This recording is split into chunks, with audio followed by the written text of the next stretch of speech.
মোহাম্মদ সাহিল প্রশ্ন করেছেন, স্ত্রী স্বামীর সাথে খারাপ আচরণ করে বাবার বাড়িতে চলে গেলে আর আসতে চায় না, সেই জন্য স্বামীর করণীয় কি? জানালে অত্যন্ত উপকৃত হতাম। জরুরি একটি প্রশ্ন করেছেন। আজকালকে আমাদের সমাজে দেখা যায় স্ত্রী এবং স্বামীর সাথে অমিল। আসলে স্বামী স্ত্রীর সংসারটা হচ্ছে যৌথ সংসার, একে অপরকে স্যাক্রিফাইস করবে। স্ত্রী যদি ভুল করে তাহলে স্বামী তাকে স্নেহ এবং ভালোবাসার মাধ্যমে শুধরিয়ে দিবে। স্ত্রীর জন্য উচিত হলো স্বামীকে সর্বদা শ্রদ্ধার পাত্র হিসেবে দেখবে এবং তার কথা যতটুকু সম্ভব সাধ্যের ভিতরে কথাবার্তা শুনে নেওয়া।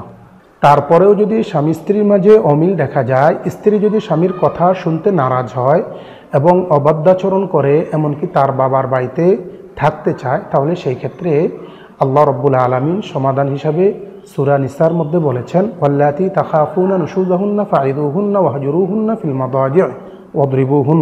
অর্থাৎ স্বামী সর্বপ্রথম তাকে বোঝানোর চেষ্টা করবে উত্তম কথা দিয়ে, ওয়াজ নসিহতের মাধ্যমে। তাতেও যদি না হয় তাহলে স্ত্রীর শয্যা ত্যাগ করবে, অর্থাৎ স্ত্রীর সাথে রাত্রিযাপন বন্ধ করে দিবে।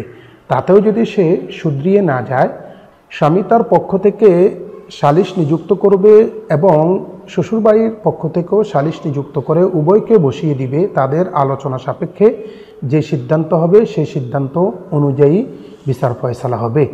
এর মাঝেই এটা সীমাবদ্ধ হওয়া চাই। তারপরেও যদি তাদের মাঝে অমিলই থেকে যায়, একে অপরের সাথে মিলতে না চায় কিংবা স্ত্রী তার কথা শুনতেই নারাজ হয়, তাহলে সেই ক্ষেত্রে চূড়ান্ত ফয়সালা হিসেবে সালিশদের আলোচনা সাপেক্ষে তালাক পর্যায়ে চলে যাবে।